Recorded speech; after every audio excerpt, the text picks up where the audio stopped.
Bon anniversaire, nos vœux les plus sincères, que ces quelques fleurs vous apportent le bonheur, que l'année entière vous soit douce et légère, et que l'an fini, nous soyons tous réunis pour chanter en chœur bon anniversaire.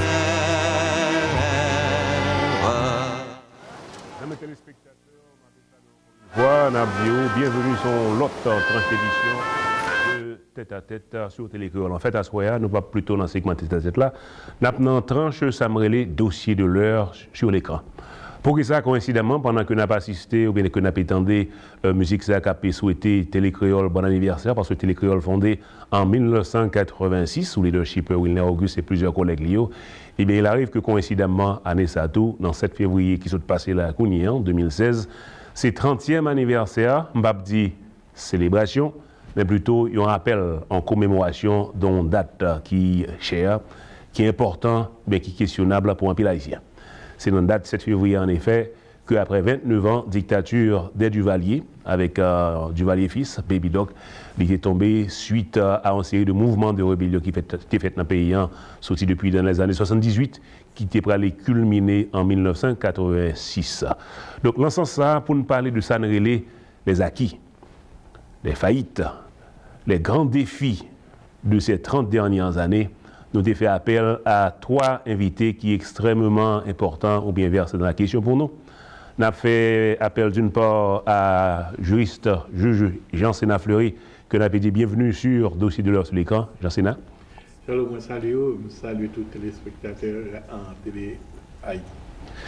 Télécréole. Nous avons salué également Luc Ner Bayas, qui est président CHIAS, qui est Société des ingénieurs et des architectes haïtiens à Boston. Salut Charles, salut à tes spectateurs, un plaisir pour moi avec nous sur la Télécréole. Et m'a également salué le professeur Luc Rémy, qui est auteur de réflexions stratégiques sur Haïti, que nous avons eu la chance de présenter ici une fois déjà. Luc Rémy, bienvenue. Salut Charles, et puis m'a salué tous les téléspectateurs Télécréole, et puis m'a salué l'autre camarade qui est là ensemble avec moi. Monsieur, m'apprécie que nous ayons répondu à l'invitation. Je vais me dire rapidement encore pour qui ça que je intéressé à nous. D'une part, Jean-Sénat Fleury, qui a une longue carrière en Haïti comme ancien commissaire du gouvernement à SEMA, comme juge d'instruction à Port-au-Prince et au Gonaïve, comme un instructeur qui a mené le dossier Jean-Dominique Land dans les années 2001, et également comme un monde qui a écrit quelques ouvrages, y compris problématique de la réforme judiciaire en Haïti. C'est correct? C'est correct. Et Luc Ner Bayas, bon, on parlait naturellement de leadership qu'on gagnait dans la société ingénieure avec architecte haïtien à Boston. Cependant, au niveau de la diaspora, même en Haïti, des centaines ou bien des milliers d'Haïtiens connaissent au monde qui systématiquement compilent des informations et des analyses qu'a fait sur ce qui passe en Haïti et qui prend parfois des positions ou bien pour avancer en unité de la diaspora ou bien de façon vigoureuse pour une participation de la diaspora dans les affaires haïtiennes. Par contre, il m'est caractérisé participation. Oui, très bien. Et Luc Rémy, que me présente le livre, il a déjà stratégie politique, réflexion stratégique sur Haïti, encore une fois, qui fait au ramassé historique et au niveau peut-être de l'histoire mondiale et au niveau de l'histoire d'Haïti, connecté là avec peut-être réalité Haïti dans le milieu géopolitique dans les Amériques, et puis qu'on est là pour analyser la politique haïtienne et pour venir avec une thèse sur la nécessité de nouveau leadership. Si Exactement.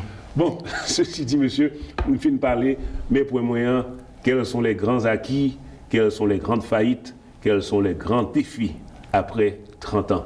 On a commencé avec vous, nous pas long, nous avons simplement énuméré, et puis nous avons essayé de fouiller, puis devant, nous avons commencé avec vous en bien 2 minutes, Jean-Sénat Fleury. Ok, mais Charles dit 86-30 ans. Il faut dire que 86 c'était hier parce que j'ai 18 ans, 19 ans. Et bon, m'a plus parlé de capable acquis au niveau de la justice, puisque c'est là mon spécialité mieux. Parce que l'on prend niveau justice de 86 à aujourd'hui, bien que le système lui, ça a grand pile faille, grand pile critique, mais nous sommes capables de dire qu'il y a certains progrès qui fait tout.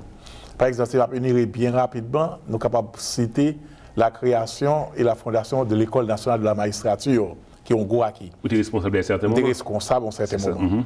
Parce que avant, juge, il était nommé n'importe qui gens, il n'y a pas de grand centre côté pour recevoir formation. Avec la création et la fondation de l'École magistrature à frère, Parce que son gros acquis que lié, côté juge, bien en côté, il est capable de prendre en formation professionnelle. Donc, on va parler comme grand acquis tout, par exemple, et le Conseil supérieur de la réforme judiciaire en CSPJ. Et nous connaissons que longtemps, juge, il était nommé n'importe qui gens et il était révoqué n'importe qui gens. Pas de gens qui ont une sorte d'indépendance, pouvoir exécutif et pouvoir judiciaire là. Avec formation du CSPJ et qui a à la tête le président de la Cour de cassation, qu'on y a là, c'est un organe de régulation. Si le juge là font bail qui mal, si il y a une sanction qui peut prendre, si il y a une promotion qui peut prendre. On va prendre de l'autre en même sans qu'on n'ait pas besoin d'élaborer encore. Et je pense que l'autre grand acquis qui fait encore au niveau du système judiciaire, on va dire que c'est le système pénitentiaire quand même, parce qu'il y a plusieurs centres pénitentiaires qui fait, le centre pénitentiaire de Croix-des-Bouquets, et il y a aussi création de plusieurs tribunaux civils pour les tribunaux de paix, grâce à l'aide de la coopération canadienne, on est capable de dire que c'est un pile acquis qui fait au niveau de la justice. Ma foi là, naturellement, le nous nommé acquis ça, nous allons automatiquement passer dans la section peut-être les failles, les grands défis. Peut-être est-ce que c'est acquis, est-ce que c'est opérationnel, est-ce que c'est effectif, ça me quitte le populaire. Et Luc Nerbayas, pour connaître son grand défi me poser pour là, mais est-ce qu'en 2 minutes, vous pouvez énumérer ça peut-être, vous pensez que c'est des acquis que nous faisons entre 86 et 2016? Bon, difficile pour moi pour m'énumérer les acquis en tant qu'ingénieur, parce que... Non, pas en tant qu'ingénieur, en tant qu'observateur avisé systématique. Bon, pour le développement du pays, après 1986, nous avons pensé que, après 29 ans de dictature, que nous avons que son époque en rétrograde, que le pays nous allons l'organiser, que nous allons avancer, bon, nous n'avons pas tellement progrès qui fait de 86 à nos jours. Au contraire, on est capable même de dire qu'on fait un recul. Donc fondamentalement, dans la vision pas gagner des acquis que nous n'avons pas gagné. Et vraiment, en 86, bon, et comme juriste à ce là, il y a quelques droits, soit judiciaires que nous avons gagné, on ne peut pas dire que il y a des expressions qu'on y a, qu'on n'est pas capable de gagner avant. Bon, ça intéresse, ça c'est clairement, il y a un acquis, liberté d'expression. Oui, liberté d'expression.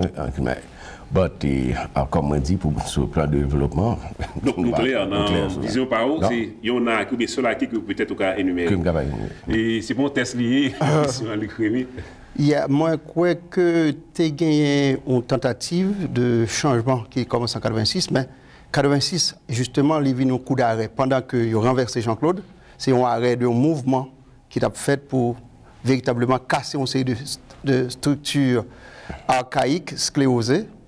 Mais quand même, nous venons mettre en premier bagage, c'est la Constitution de 1987, en 2 versions, français et créole, mais tous deux passés devant le peuple, par voie référendaire, et au voté, c'était des acquis en termes d'instruments juridiques.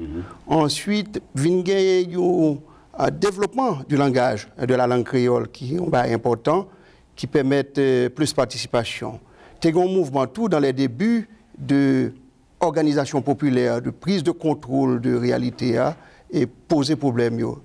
Et moi, je crois que au niveau de médias, il y a tout un gros mouvement de parole, et une sorte de libération de parole. Et entre-temps, tout vient un problème sérieux. C'est que à qui ça y est, parce que pas de lecture qui était faite de problème 86, pour qui ça est noté fait période dictatoriale de Duvalier, et qui ça noté qu'a fait pour nous mieux comprendre et éviter ça répéter encore, on croit que nous parlons de situation à qui ça a perverti. Et c'est-à-dire le journalisme, il y a un pile développement dans le journalisme, mais il pose un problème tout.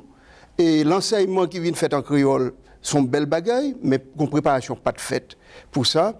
Mais puis gros perte nous fait à moi quoi, c'est l'État haïtien qui est en pleine déstructuration. Et depuis 1991-92, nous sous occupation. Et Haïti a un statut actuellement de menace contre la paix et la sécurité internationale. Et les forces multinationales ont occupé Haïti. Je crois que l'idéal de Salinien, le projet de Salinien, ça c'est une perte considérable que nous faisons. Des grandes faillites. C'est des faillites. Mais je vais poser Luc en question là, puisque ou surtout fonctionner au niveau de la diaspora. Je dis majorité ou bien pile d'un grand acteur, bien organisation, bien leader dans la diaspora qui a pu fonctionner pour qu'on ait qui en Haïti qui a participé, ils connaissent non, ils connaissent travail, ils connaissent écrit. Est-ce que suite à 86, vous estimez qu'il y a des acquis pour faire Kounia là au niveau de la diaspora? Parce que de monsieur, c'est surtout en Haïti qu'on a parlé. Est-ce que 86 pour des acquis pour la diaspora? Pour la diaspora, ça que je suis capable de dire, bon, cette génération qui était bataille, qui a milité souterrain, là, tu as Wilson Désir, New York.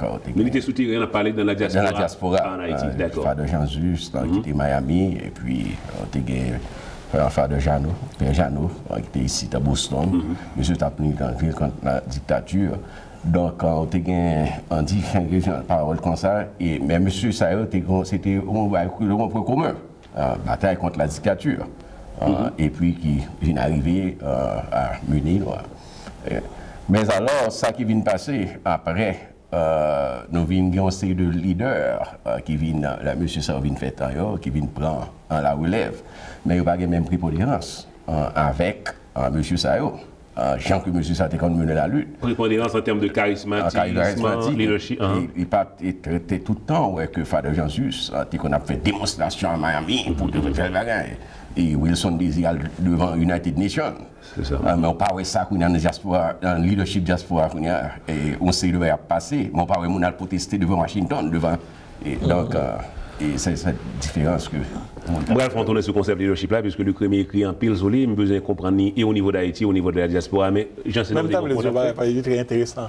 Là, c'était nos père Gérard Jean-Just, puisque c'est l'homme fin libéré Gérard Jean-Just, moi qui était justice en Haïti. L'homme fin libéré Gérard Jean-Just. Ça veut dire. Ça veut dire que moi, j'ai eu un conflit avec le ministre Benagous, parce qu'il n'a pas accepté la libération.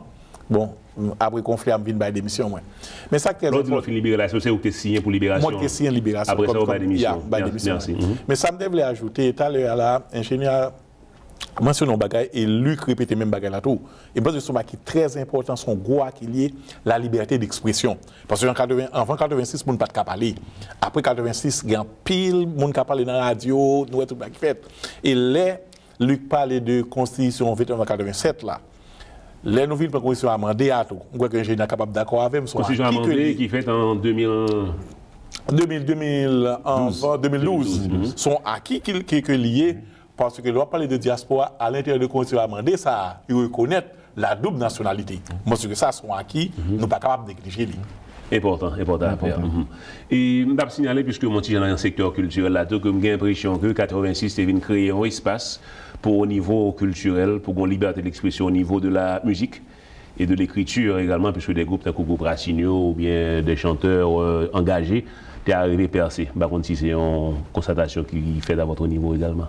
Oui, bon, moi, je crois que oui, il y a un développement de l'écriture en général, de la musique. Il y a autour un phénomène de développement des médias. C'est à la fois une bonne chose et une mauvaise chose, en ce sens que il y a un éclatement. Chaque monde fait immédiat et à travers Internet, ça peut le faire un peu plus. On ne vient pas gagner un lieu de référence qui a un message. Chaque monde vient un leader. Et des leaders qui n'ont pas de formation patriotique ou pas de formation idéologique pour faire travailler ça, moi, je crois que ça, c'est un bagage qui fait partie de problèmes que nous avons pour nous gérer, en ce sens que on vit dans un univers qui est éclaté et pas gagner des points de repère pour un pile monde, ne pas comprendre ce qui passe. Et c'est ça qui passe par rapport à la diaspora. Sous question, par exemple, c'est juge ou juge Sénat posé problème de conquête pour la diaspora au niveau de constitution. Mais remarquez que la diaspora pas en situation pour faire un bloc par rapport aux grands défis qui posent en Haïti, pour le bailler une parole, pour le bailler un projet, pour le dire par exemple, mais ça nous t'a voulu. Moi, j'ai comme impression qu'il y a une division là-dedans tout qui fait que pendant qu'il y a demandé droit de participation, bien entendu, la diaspora, ce n'est pas un reproche, même j'ai l'impression qu'ils voulaient un bagage, mais en retour, ils n'ont pas utilisé capacité de pression par rapport au gouvernement, parfois une complaisance, par rapport à des bagages qui ont passé, qui ont prononcé une parole qui peut être dit, qui peut être dit. Moi, je pense que, par exemple, par rapport à la question SIDA, là où 150 000 Haïtiens ont fait États-Unis trembler, même pas quoi nous dans la situation pour nous faire bagages ça encore, parce que forme de leadership qu'a exercé qu'on a, ils viennent créer un autre bagaille je ne vais pas caractériser, mais vous sentez une rupture entre la diaspora et sous question constitution qui révise. Entre la diaspora et qui côté? Et Haïti, par rapport à Jean diaspora percevoir Haïti et Jean Haïti percevoir diaspora. On va faire tourner sur ça là qu'on y a, mais aussi au niveau technique, nous avons capacité de jouer quelques images qui pourraient rappeler nous de ça qui est passé en 1986. On fait suivre le programme ça, on a rappelé qu'on a pu recevoir juge Jean Sénat Fleury, on a pu recevoir ingénieur Luc Nerbayas et on a pu recevoir professeur Luc Rémy pour nous énoncer 30 ans après 1986 à 2016, qui faillite et qui grand défi qui était pour nous traiter. Donc, sur Télécréole, on va suivre les dossiers de l'heure sur l'écran. Donc, oui, comment que je vais ajouter dans ça, Luc dit, et je ne sais pas si l'ingénieur Bayas a accepté avec moi, parce que c'est toujours un conflit entre Haïtiens qui vivent en Haïti avec Haïtiens qui sont dans la diaspora. On dirait que Haïtiens qui vivent en Haïti, ils n'ont pas quitter espace pour Haïtiens qui sont dans la diaspora. C'est un constat que je fais. Bon, malgré tout, il y a un acquis qui fait. Par exemple, le fait qu'ils reconnaissent la diaspora comme au 10e département, on ne peut pas dire son acquis. Le fait qu'ils nommé un ministre, ils créent un ministère des étrangers, de son acquis que lié. Maintenant, c'est qui Jean diaspora capable de faire pour être capable d'élargir à qui ça a. Parce que les très tristes, tout. Par contre, sur l'audio, oui, mais Luc n'a commenté là sur création, par exemple, ministère, ça. Oui, mais ils ont créé un ministère et ils ont créé un département, mais style, ou pas de droit de vote. Ou pas gain, il y a une image, mais alors, au ministère de la diaspora, nous, même ministre qui a été nommé, comment que monsieur a senti que c'est ça, comme ministère, il n'y a pas un budget. Bon, d'accord, mais quand bien même, son lutte que lié, parce que nous-mêmes dans la diaspora, nous faisons pour nous continuer la lutte là, parce que chaque fois, nous avons un espace pour nous continuer, espace pour en effet, nous faisons ça, par exemple, le film de droit de vote et double nationalité, nous avons essayé pour nous voter à ça. Malheureusement, nous n'avons pas de bail, mais il y a un effort qui fait. Autre question, Luc. Est-ce que vous considérez la création, par exemple, du ministère des Haïtiens vivant à l'étranger comme effectivement une concrétisation de acquis, d'une victoire? Pas du tout. Je considère comme une illusion. Je considère. Si vous êtes un sceptique. Non, c'est que c'est justement, Jean, pose des problèmes de constitution. Et je pensais qu'il fait ça à dessein. Et pour mystifier la diaspora, et la diaspora prend en question, il dit qu'il n'y a pas de double nationalité. Et il a touché la constitution de 1987 là, que pas jamais voulu appliquer pour mettre en place les institutions, pour que véritablement l'État fonctionne et que les consulats fonctionnaient, le ministère des Affaires étrangères fonctionnait. Et l'entête diaspora, ils pensaient qu'ils sont l'autre bagaille. C'est peut-être ça la demande de droit de vote. Mais là, un pays qui est un pays où organiser l'État sous base de constitution, je ne sais pas quoi pour poser un thème ça, parce que justement, les gens qui sont en diaspora, ils n'ont pas inscrit dans le consulat, ils n'ont pas inscrit dans le cahier l'État haïtien, et nous connaissons combien de gens sont aux États-Unis. Nous avons défini qui ça les haïtiens véritablement, et qui ça qui est les première génération, deuxième génération, troisième génération. Mais alors, moi, je crois que bagaille ça est utilisé de façon insidieuse pour qu'ils touché la Constitution de 1987 dans de mauvaises conditions. Ils ont fait un sabotage de la Constitution. Et qu'on est là, nous avons 4 constitutions. Parce que la Constitution en créole, elle n'est pas jamais amendée. Elle a été adoptée par voie référendaire. C'est-à-dire c'est par souveraineté populaire. Là, on parle de souveraineté populaire qui est plus que souveraineté nationale. C'est-à-dire c'est le peuple intervenant directement sur la scène politique côté destin à régler. Ils ont voté la Constitution en créole en 87. Et article 5 de la Constitution, si je ne me pas trompé, il dit que le créole, c'est la langue de l'unité nationale. Et lorsque ils ont fait amendement ça, dans toutes conditions ténébreuses 2012 que ils ont fait, parce qu'ils n'ont pas respecté les termes de l'amendement, Jean-Pierre a fait là, et les M. Matéli viennent mettre en application, les modifier encore. Et qu'on est là, pendant le soulier, on sait de bagarre, où tu as joindre une situation côté, où tu as dit, mais écoutez, monsieur touche la Constitution politique a bénéficié de lui. Parce que l'élection que le pas fait, manœuvre qu'a fait actuellement pour que le mette remplaçant. Et tout ça, il a passé par haute cour de justice. Si vous avez fait une lecture stricte de la Constitution de 1987, autant dire que il y a une confusion qui est créée par rapport à la question des droits de la diaspora et par rapport à l'application de la Constitution de 1987. Moi, je pense que c'est des bagailles qui demandent une réflexion profonde parce que tout est fondé sans hypocrisie. la question de la double nationalité, c'est très important. Mais là, nous prenons l'histoire d'Haïti. Chaque fois qu'on prend une nationalité étrangère, il dit sont allemand que lié, il dit sont américain que lié, il dit que sont britannique que lié. Il allait en Haïti, il fait des brigandages, et chaque fois que pour appliquer la loi, il fait appel aux forces allemandes et ils ont intervenu dans les affaires haïtiennes. L'affaire Luders. Plein d'affaires pendant le 19e siècle. Et c'est peut-être ça que moi pensais que question bagaille ça, il était posé avec un pile légèreté, il y a un travail qui n'est pas fait et qui méritait fait si véritablement nous voulons connecter la diaspora et le reste d'Haïti, parce qu'il faut nous faire bagaille de façon que toute diaspora n'a pas fait voter, il a participé, mais il faut nous faire dans le respect de la loi. Et le problème des Haïtiens, c'est que nous étions dans l'oralité.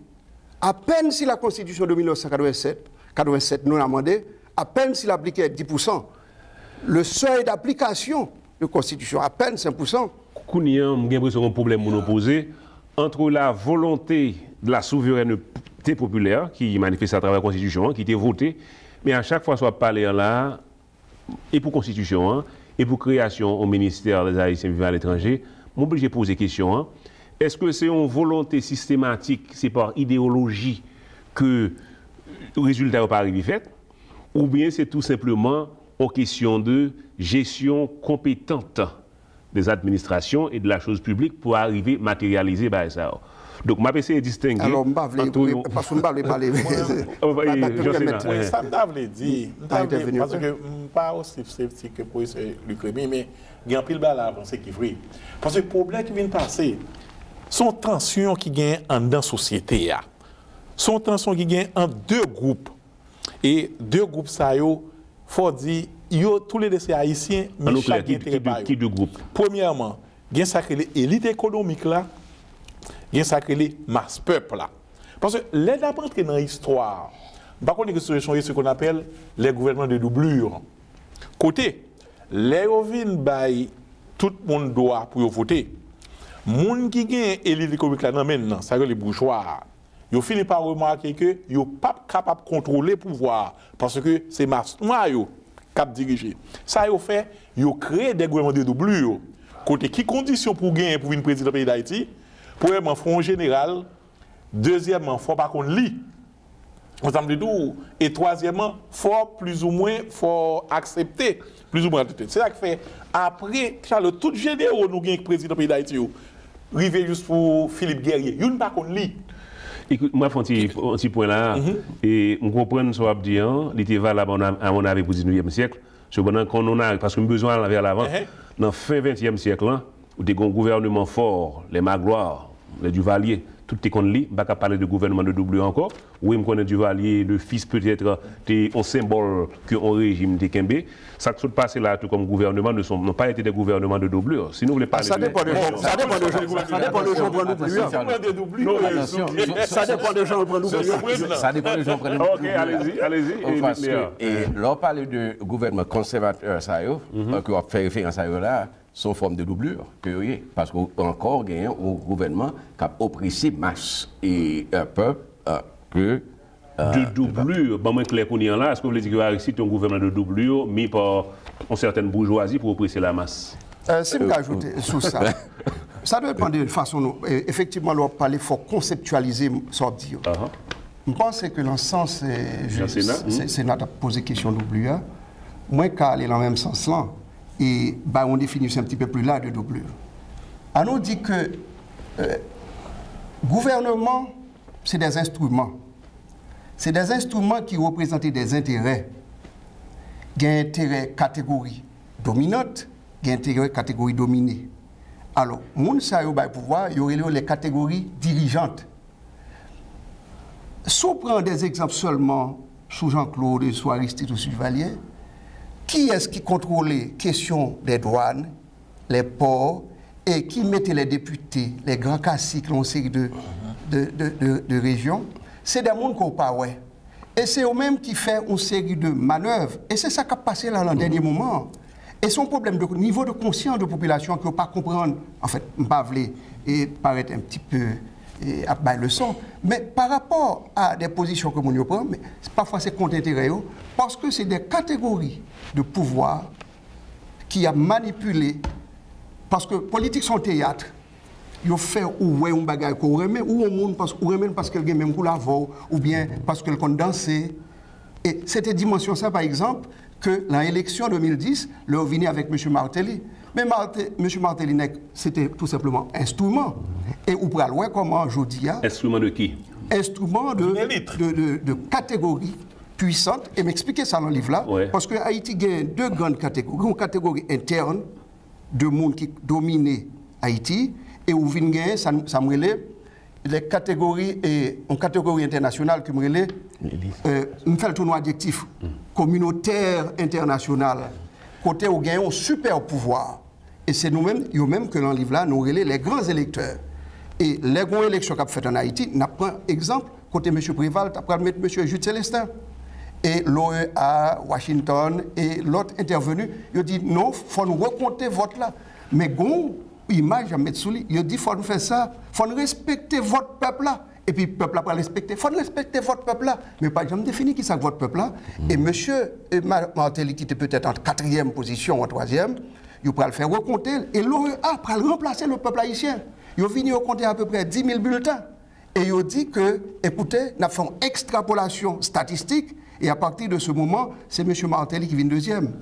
Donc, moi, et c'est le même jeu ça, justement, qui a passé en 2016. 2016. Besoin de clarifier que la double, oui, dans le cas illustré là, mais il n'est pas vrai automatiquement au niveau des 50 dernières années dans le 20e siècle.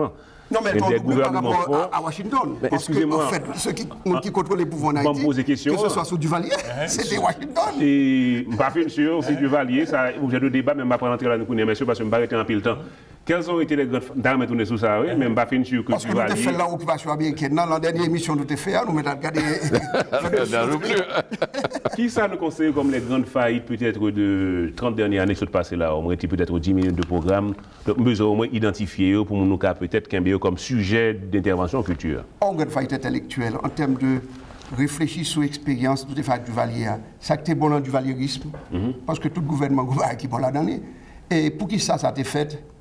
Et qui ça pour nous faire de ressources qui étaient sorties sous Duvalier?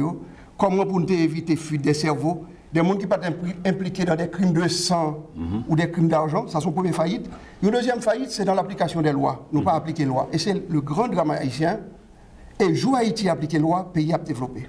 Et on l'autre encore, ça passe à monsieur? On l'autre faillite, dit, c'est justement la destruction de l'État haïtien, la destruction surtout de la paysannerie haïtienne.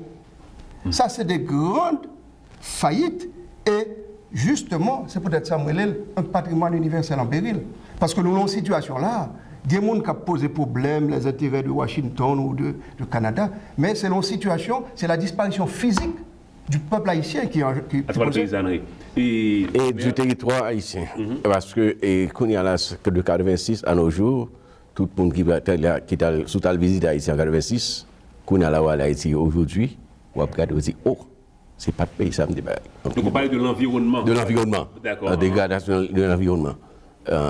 Et bon, nous parler de fuite des cerveaux, et puis, en fait, et nous faisons un recul. C'est ça. Et Jean Sénat. Bon, si je prends très rapidement, je vais prendre les trois dimensions économiques, sociales, politiques. Économique, nous avons que l'aggravation de la pauvreté, nous avons que Jean-Pierre Avine pauvre. Actuellement, nous avons une inflation qui est enragée. Côté $1 américain, parce que c'est presque 62 gouttes. 62 gouttes. Et nous, que côté tout agriculture, là, côté, nous, que nous dépendons de Saint-Domingue pour manger.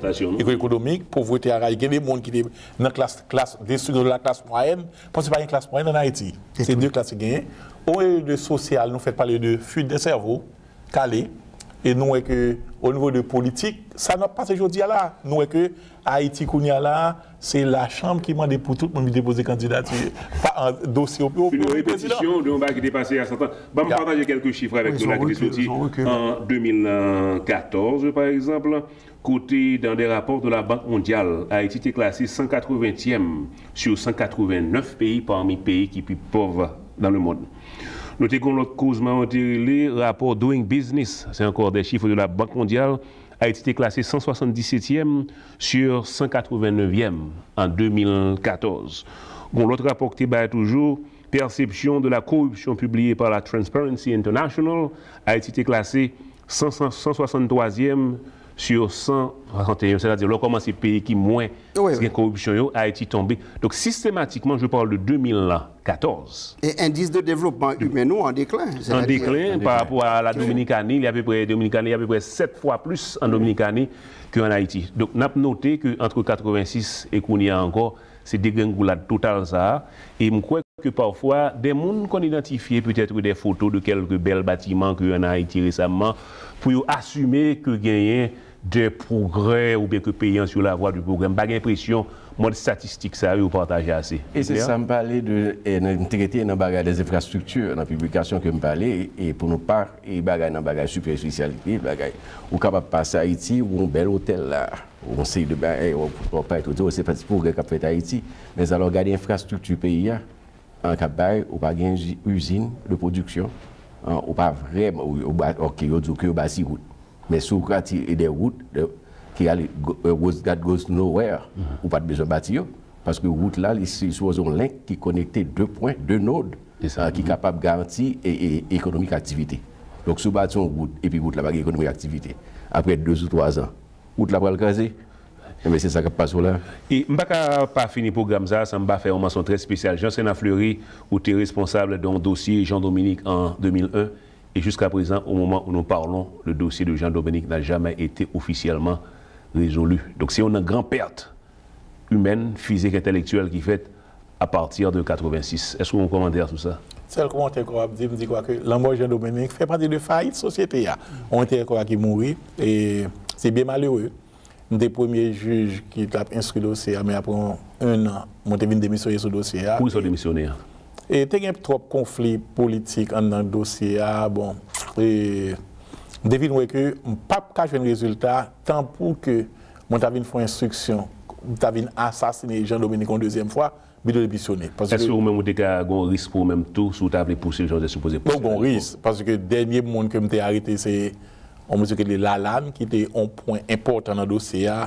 Et Lalanne, il vient assassiner Lalanne dans l'opération. Et je suspecte que son main criminel qui fait il fait un métier comme dans le dossier. C'est ça. Parce que comme juge d'instruction, moi toujours voulu faire travail avec un concept d'honnêteté. Là, je me sens que je ne suis pas capable d'avancer plus loin. Je ne suis pas capable d'avancer plus loin. Je même chita avec le président Préval dans le palais, nous parler de ça. Mais moi, il y a trop de conflits politiques dans le dossier. Monsieur Mbrali, fini là, je me dis que c'était les acquis, les faillites que nous avons parlé de là. Et les grands défis, mais par déduction automatique, ça nous parle de faillite. Là, il a automatiquement fait les grands défis. Nous avons demandé, nous, chaque fini avec une minute, qui perspective ou bien est-ce que nous optimistes face à la situation haïtienne d'aujourd'hui, même si nous n'avons pas de résultat, mais qui sentiment. Bon, Haïti a une situation qui est vraiment difficile, mais étant que Haïtien qui aime mes pays, moi, toujours gagné un sentiment d'espoir, et je pense que Haïti a un grand défi. Les qu'on relevé, et je pense que Haïti a besoin de faire une deuxième indépendance et je souhaite que Haïti a fait deuxième indépendance. Qui domaine ne sont pas élaborés ou pensez qu'ils sont supposés attaquer pour peut-être optimistiquement justifier? Bon, pour embarrasser le domaine de justice, là, justice c'est pilier société et c'est juste ça qui va renforcer l'institution. Institution, justice. Merci.